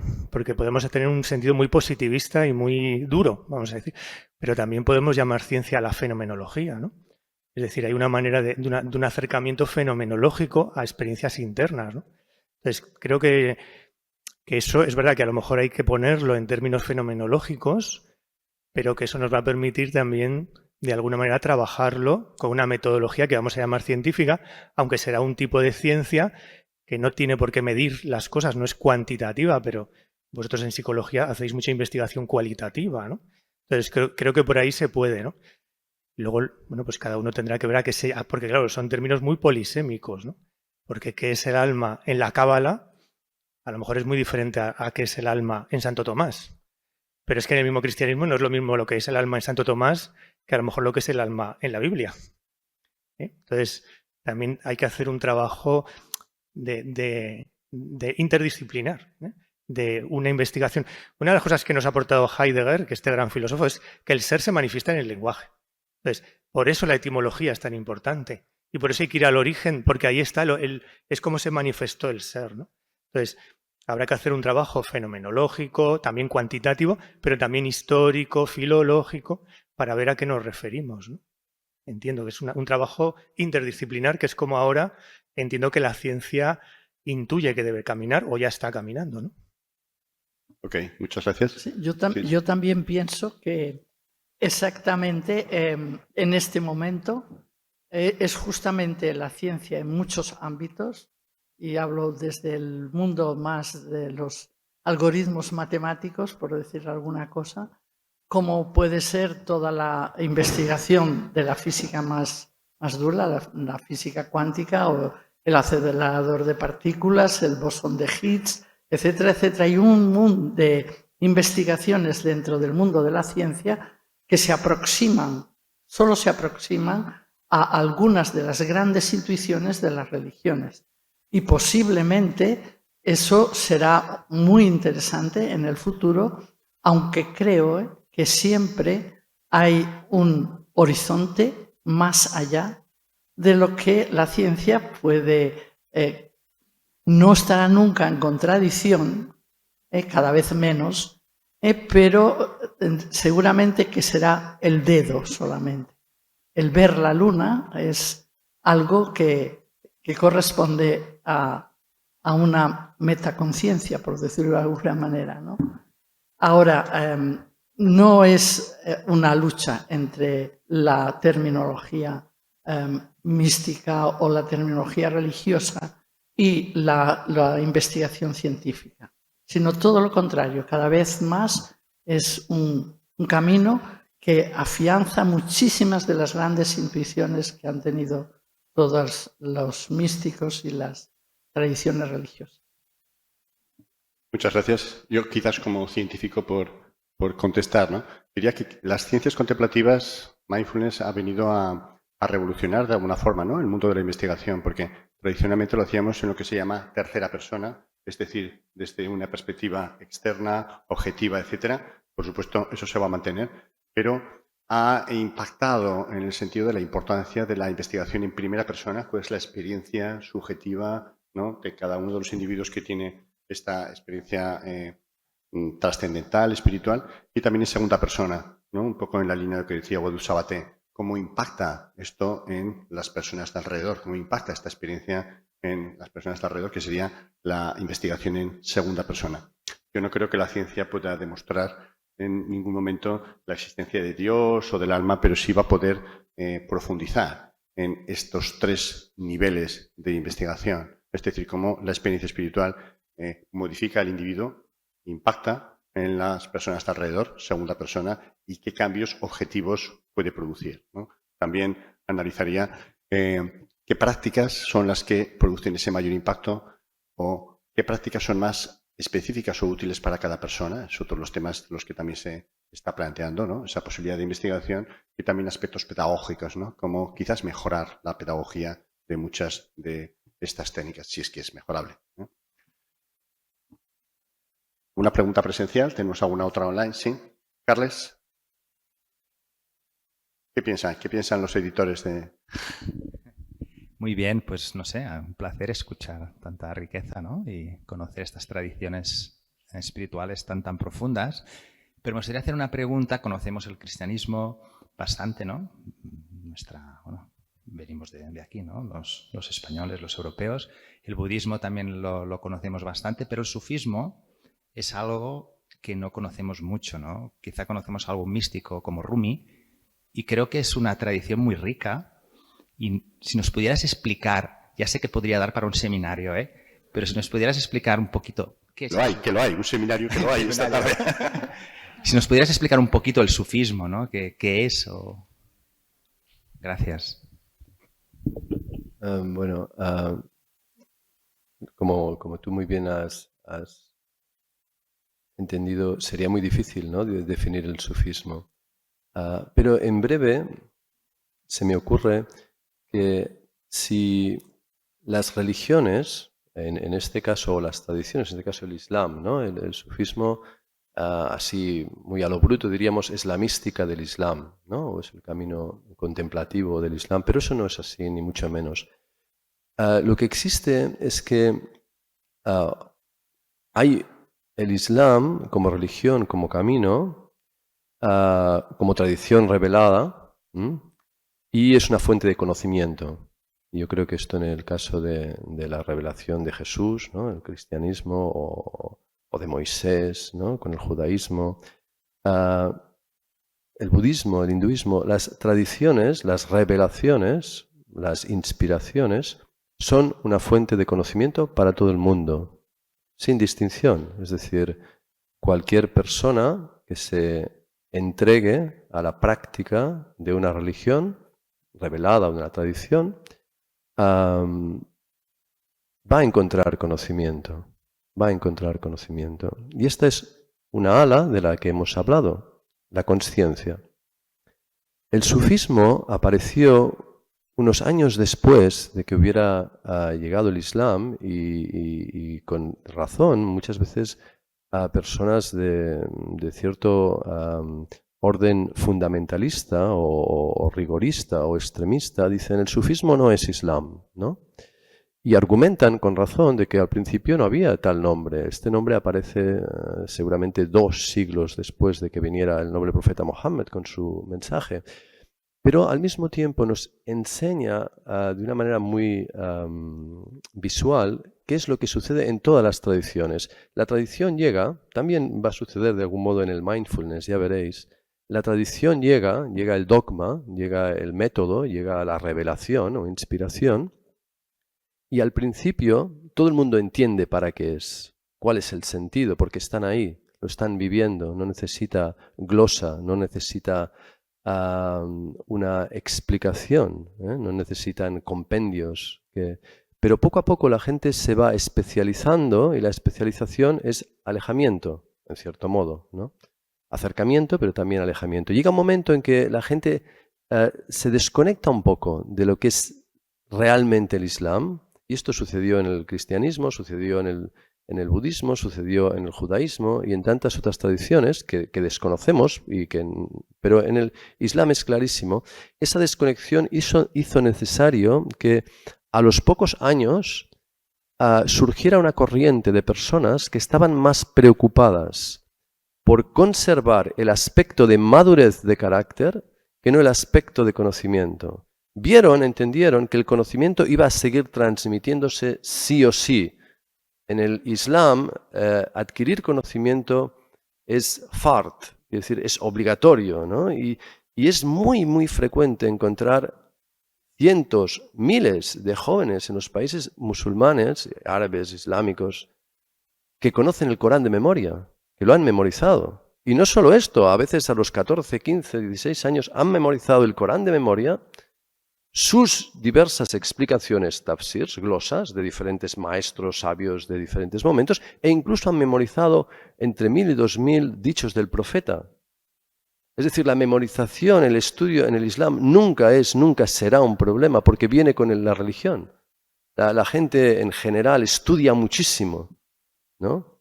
Hoy hemos traído con nosotros en el viaje que veníamos de Barcelona, hemos salido a las 8 de la mañana, entre 7 y 8 de la mañana de Barcelona, y hemos venido en camino, y venía un psicólogo con nosotros, un terapeuta que hemos querido traer para que nos acompañe, y él no lo ha dicho, pero yo he visto que le ha sorprendido que el viaje lo hemos pasado leyendo y comentando discursos de maestros, ¿no? No hemos hablado de fútbol, de política, ni del virus, es decir, y él de algún modo dice, ostras, esta gente están como obsesionados por el conocimiento, ¿no? Es su tema de conversación, ¿no? No les importa el tiempo que hace, si llegamos tarde o no llegamos tarde, y ciertamente pensamos que no íbamos a llegar, pero el tema de, ostras, solo hablan están obsesionados, ¿no?, con el conocimiento. Y ciertamente en el Islam es así, la gente vive, y por eso es tan difícil globalizar el mundo islámico en cierto modo, ¿no? Es tan impermeable a ciertos cambios, ¿no?, para lo bueno y para lo malo. Pero se vio claramente desde el principio que toda esta deria, entre comillas, lógicamente, en adquirir conocimiento a toda costa, memorizarlo para poderlo transmitir al pie de la letra, iba en detrimento de perder la necesidad de madurar y conseguir un carácter digno para llevar ese conocimiento y para transmitirlo. Y para acabar, hay una anécdota que me parece fundamental para entender el Islam, el sufismo y todas las tradiciones en general. También podría ilustrar, yo creo, que este camino en el que nos ocupa hoy, que es el mindfulness. Rumi, el más leído de los poetas extranjeros en Occidente desde hace más de 20 años, Rumi, Jalaluddin Rumi, fundador de los derviches giróvagos, él era un gran conocedor, era un gran sabio de su tiempo. Estamos hablando del 1200 aproximadamente, 1100, 1200. En Laconia, en la que él habitaba, era conocido como el más grande de los sabios, hijo de sabios. No se sabe exactamente qué había memorizado, pero era buscado para preguntarle y asesorarse sobre asuntos de teología. Y en una de sus peregrinaciones o viajes a ver a gente, como de costumbre llevaba un animal cargado de libros. Él llevaba sus propios libros para consultarlos en todo momento y hizo una parada para dar de beber a los animales, y allí encontró un personaje un tanto particular y extraño con ropajes muy particulares. Este hombre, sin mediar palabra, se dirigió a Rumi sin ningún tipo de protocolo, lo cual en aquella época era un poco extraño, porque la gente podría hablar con usted, oh Maulana, oh Él dice, ¿qué llevas ahí, no? Dice, ¿qué es esta manera de cargar este animal tan a lo bruto con tantos libros, ¿no? Y Rumi se miró a este personaje tan pintoresco y con un cierto desprecio dijo, esto es algo que tú no entiendes. Tú no entiendes. Tú no puedes entender esto, ¿no? Entonces el hombre, este personaje, cogió sin más los libros y los tiró al pozo. Todos ellos. Esto causó, lógicamente, la desesperación, la perplejidad, no solo de Rumi, sino de toda su compañía, ¿no? Diciendo, ¿pero qué estás haciendo, no? Tal fue el desastre para Rumi que estaba como salido de sí, ¿no? Es decir, su carácter no podía contener aquella ira, ¿no?, que le había sobrevenido. Viendo esto, este personaje tan particular, que luego supimos que se llama Shams de Tabriz, hizo una pequeña oración. Bismillahirrahmanirrahim. Y sacó los libros, con la cuerda, sacó el cubo con los libros secos, absolutamente intactos, para depositarlos encima del animal, y todo ello, lógicamente, causó un gran estupor. Y Rumi dijo, ¿qué es esto?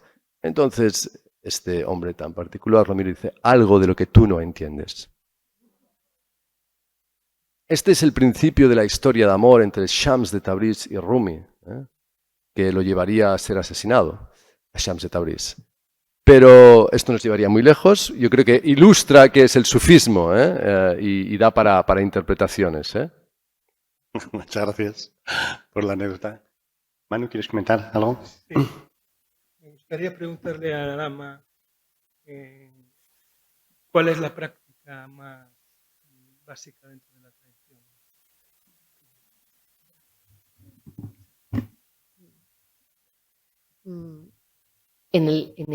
Fíjate, una característica de la práctica vajrayana es que la meditación no es simplemente estar sentados en silencio, que también estamos, sino la parte del movimiento, la parte que tiene que ver con el cuerpo.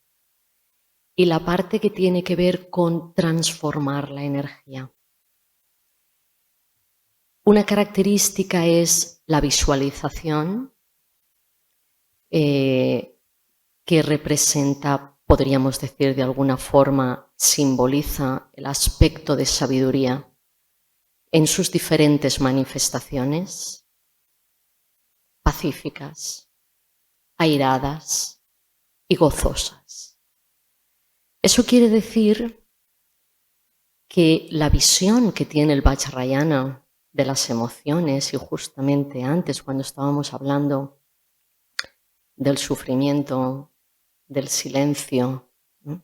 La visión que tiene el Vajrayana de las emociones es que no son incluso la ira, el deseo, no son valores absolutos a nivel negativo, sino que su verdadera naturaleza también es sabiduría y también es vacuidad. Cuando nosotros nos quedamos atrapados por las percepciones externas, fácilmente podemos emitir juicios que nos pueden llevar a equivocarnos. La experiencia es que todo, absolutamente todo, su verdadera naturaleza es vacía, es vacuidad y claridad. Esto lo explicaremos después un poquito mejor. Por eso, la característica en el Vajrayana es que toda la vida es la práctica. No hay absolutamente nada en tu vida que no sea parte de tu práctica. La meditación no es solo sentarse. Y tú puedes llegar a experimentar la vacuidad en medio del movimiento, en medio de cualquier manifestación. La energía es parte de tu verdadera naturaleza. Por lo tanto, la energía se manifiesta de múltiples formas. Si tú estás atrapado en la ignorancia, esa emoción que tú cosificas y proyectas, entonces hace daño. Pero si esa emoción todavía no estás en posesión de disolverla o se disuelva por sí misma, pero puedes entender y aplicar la práctica, si en ese momento tú te visualizas como una manifestación airada que simboliza el aspecto de sabiduría, ya no hay una proyección hacia afuera negativa, sino que se transforma en ti. Por eso la característica en el Vajrayana es como un camino de transformación, donde lo que llamamos lo bueno y lo malo no es tal bueno y malo, esa dualidad. Por eso samsara es nirvana y nirvana es samsara. No hay esa separación, porque aquello que llamamos samsara, con una visión más profunda, tú te das cuenta de cuál es la verdadera naturaleza de todos los fenómenos, sin distinción. Y aquello que llamamos nirvana no es un estado de separación, no es un estado de éxtasis, no es right now, aquí ahora. Porque tu verdadera naturaleza está aquí ahora presente. Y no hay absolutamente nada, por mucho que tú hagas, extraordinario que pueda mejorarla. Y no hay absolutamente nada que pueda empeorarla, porque está más allá de todo concepto y de toda dualidad. Por lo tanto, yo diría que esa es una de las, a nivel de práctica, a nivel de meditación. Luego hay, evidentemente, el Vajrayana por sí mismo como camino contiene todos los yanas también. O sea, tiene que estar en la base de la práctica. Todo el Sutra Yana está en la base de la práctica del Vajrayana, sin ninguna duda. Pero diríamos que como característica, la meditación incluye el movimiento, no solamente a nivel de trabajo con la mente, de trabajo con la energía, sino también de trabajo con tu propio cuerpo, entendiendo tu cuerpo como la residencia de todos los Budas, entendiendo tu cuerpo como sagrado. Porque podemos tener en la percepción ordinaria, podemos tener una visión tan negativa del cuerpo y le hacemos barbaridades al cuerpo. Compramos, vendemos, abusamos, cuando realmente estamos atrapados en la ignorancia. En cambio, desde tu visión, desde esa sabiduría, tú entiendes, comprendes que tu cuerpo es sagrado y que tu cuerpo, por llamarlo en términos como se explica en el Vajrayana, es el mandala de todos los Budas y que tus agregados son las 5 familias de Budas masculinos y tus elementos son las Budas femeninas en el aspecto puro, en el aspecto sublime.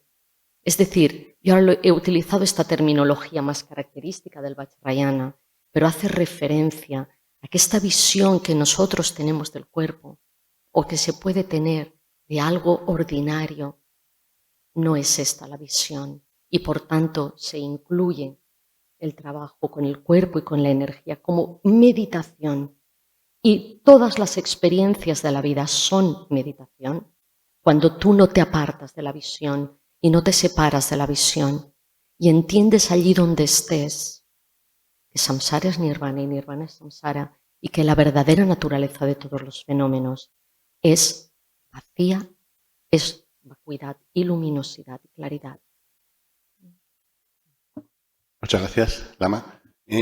Hay una pregunta, aunque más es una reflexión online, que es Arantxa Martínez García. Dice, entiendo que todas las tradiciones hablan de un camino común entre la interioridad y la espiritualidad, entendiendo también la espiritualidad como un camino de doble vía de reconocimiento y de trascender.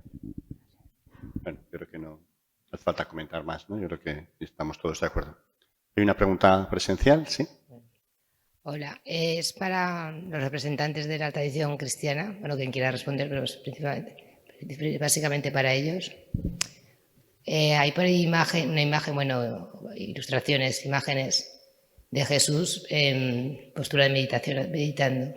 ¿Qué les sugiere a vosotros esa imagen? ¿Podría ser realidad?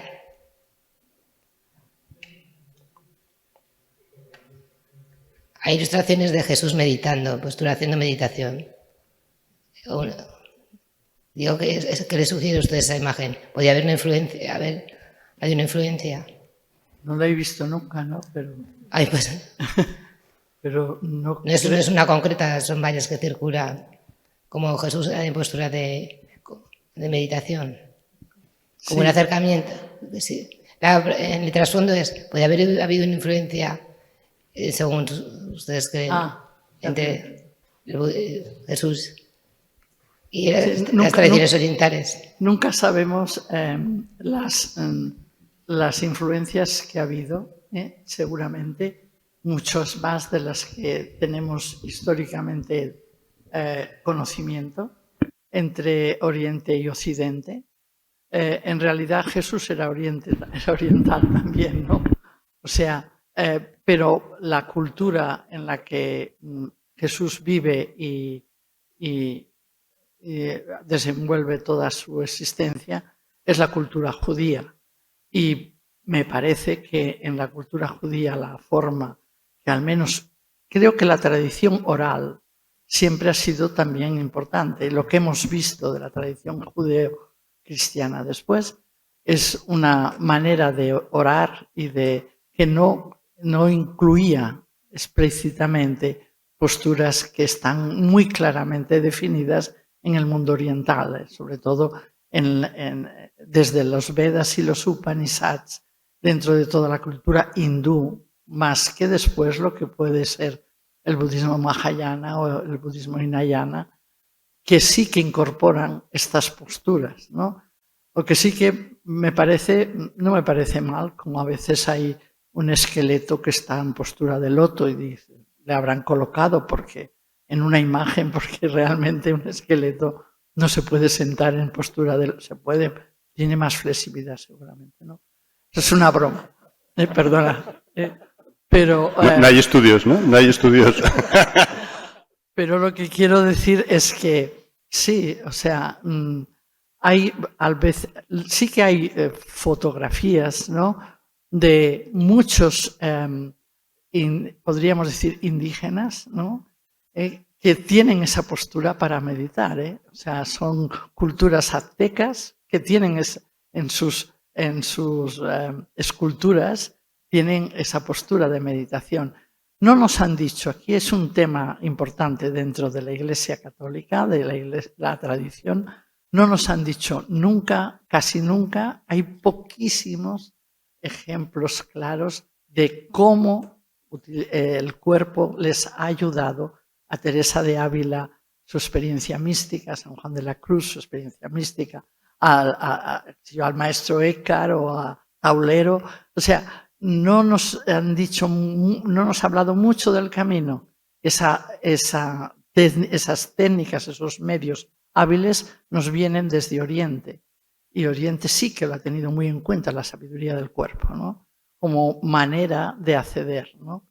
Por lo tanto, yo creo que es alguien inspirado que dijo, vamos a ponerle a este sentado en forma de loto a ver si se animan algunos cristianos a hacer zen.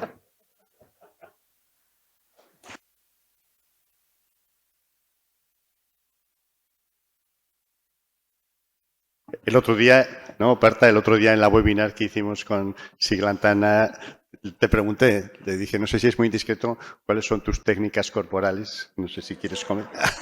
No sé si y contestó, no sé si quieres comentarla ahora o no, pero ella dijo que andar, ¿no? Y alguna otra más. Hay una última pregunta online, y con esto acabamos por estar en hora. Carlos Martín. Es general para la mesa, aunque yo creo que se ha respondido, pero la formulo. Estos acercamientos de diferentes tradiciones contemplativas tienen una traducción en lo cotidiano más allá de la experiencia personal o del conocimiento comparado. No sé si alguien queréis contestar. Nosotros queremos. El equipo. Yo realmente quiero contestar porque me ha gustado esa imagen de las dos alas de las que hablaba nuestro compañero Sufi. Nosotros también dentro de la tradición tenemos dos alas muy claras, ¿no? Una de ellas es la sabiduría, que es la experiencia, y otra es la compasión, ¿no? Y cuando hablamos de compasión no es simplemente esa experiencia que está en el cristianismo también, de el otro, el prójimo, es el próximo, y que también está, como he dicho antes, hasta en los mayas, el otro es otro yo mismo. En ese sentido, la práctica del Zen en Occidente ha cambiado mucho, tal como era el Zen en Oriente solamente. Y ha cambiado por la aportación que Occidente, desde la manera de los grandes filósofos orientales, los filósofos de la nada, podríamos decir, o los grandes filósofos de Heidegger, por ejemplo, y todos los filósofos de la escuela alemana, que tiene el compromiso. Y, por ejemplo, para ir muy rapidita, nuestra Sangha, que practica Zen,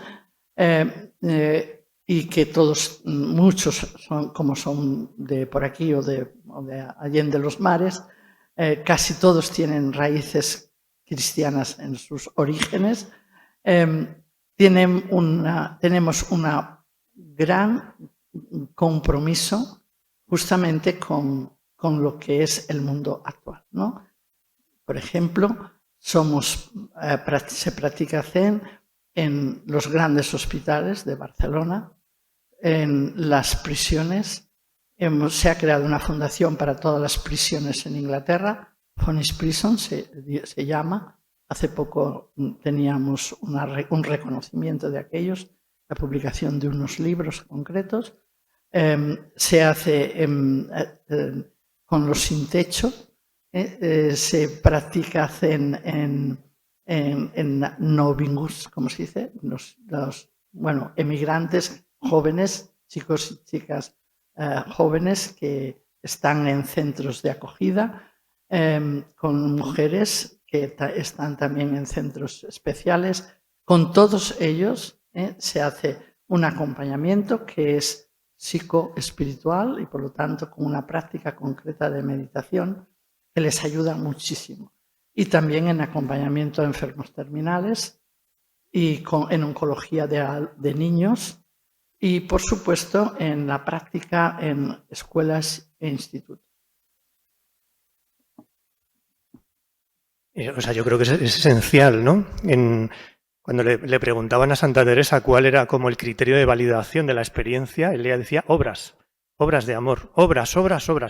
La séptima morada trasciende toda contemplación, habla de praxis, habla de acción en la vida cotidiana y en la relación. Entonces, evidentemente, si el camino no lleva a eso, el camino se pierde, porque la contemplación es una praxis, es una existencia, no es un estado de conciencia, aunque incluya un estado de conciencia. Es esencial esa dimensión de la vida cotidiana. Ya os digo, en la última rama de mística del cristianismo occidental que ha sobrevivido y sobre la que luego se ha ido construyendo, que es la mística del abandono, el único sacramento o el sacramento por excelencia es el de la vida cotidiana, el sacramento de la presencia en la vida cotidiana. Y hay que tener en cuenta que aquí, cuando hablamos de presencia, no es lo mismo que cuando se habla de presencia en mindfulness, ¿eh? Hay una cierta diferencia, porque hay un componente de alteridad, hay un componente de presencia de una trascendencia, ¿no? No es solo presencia de mi cuerpo, de mi experiencia, que esa es la primera parte, ¿no? Entonces, la vida cotidiana es la clave, ¿no? Si no, nos puede pasar eso, ¿no? Recuerdo una familia que me contaba que cuando llegaba el marido de sus retiros zen, no se podía hablar en casa. Los niños no podían jugar, porque solo se le tenía que mantener en estado de zen. Eso es totalmente anti-zen. O sea, es una práctica absorbida totalmente absorbida por la no espiritualidad, ¿no? O este chiste de Forges que encontraréis por ahí, ¿no? Que está el señor haciendo yoga y le dice la señora, mira, viene tu cuñado con los 7 hijos, estaría bien que me ayudaras a pelar las gambas, ¿no? Pues eso sería zen. Pela las gambas, esa es la meditación.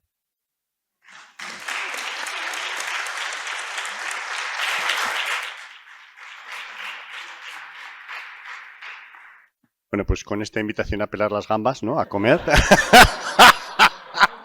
Vamos a aplicarlo a la vida cotidiana. Hay un par de avisos que quería haceros a los online y a los presenciales. Los talleres empiezan de 4 a 8, o sea que las gambas hay que pelarlas rápido.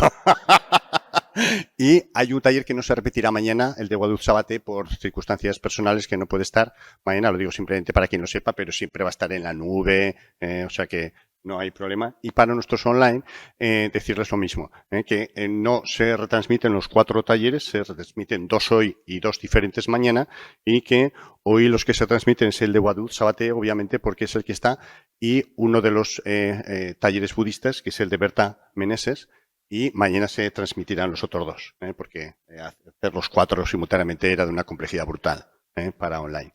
Nada más, nos vemos a las 4 con las gambas peladas y mindful.